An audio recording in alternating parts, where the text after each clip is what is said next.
Hi front, video നമുക്ക് uric ആസിഡിനെ നമുക്കൊന്ന് എങ്ങനെ കുറയ്ക്കാം, അതിൻ്റെ പെയിനും കാര്യങ്ങളും എന്നുള്ളതാണ് ഇന്നത്തെ വീഡിയോയെ. അപ്പോൾ ഞാൻ അതിനെ ഓമയ്ക്കായി എടുത്ത് നമുക്ക് തോടും ഒന്നും കളയാതെ നമ്മൾ കഴുകി വൃത്തിയാക്കി ഒന്ന് കട്ട് ചെയ്ത് പാത്രത്തിൽ വെച്ച് നമുക്ക് വേവിക്കാം.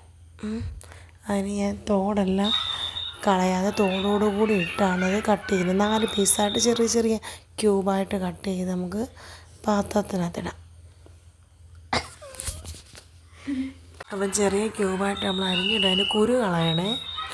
കുരു കളഞ്ഞിട്ട് അരിഞ്ഞിടുക, 4ആയിട്ട് അരിഞ്ഞ് പാത്രത്തിനകത്തിട്ട്. അപ്പം ഇത് നമ്മുടെ കാലുവേദന വെച്ച് നമുക്ക് യൂറിക് ആസിഡ് സംബന്ധമായിട്ട് നമുക്ക് കാലിൻ്റെ പുറകിലും മുട്ടിൻ്റെ പുറകിലൊക്കെ പെയിൻ വരത്തില്ലേ, അപ്പോൾ ആ പെയിൻ നമുക്ക് കുറയുമെന്നാണ് പറയുന്നത്. അപ്പം അതിങ്ങനെ അരിഞ്ഞ് മാറ്റിയാൽ ചെറിയ ഒരു പീസ് എടുത്തുള്ളേ.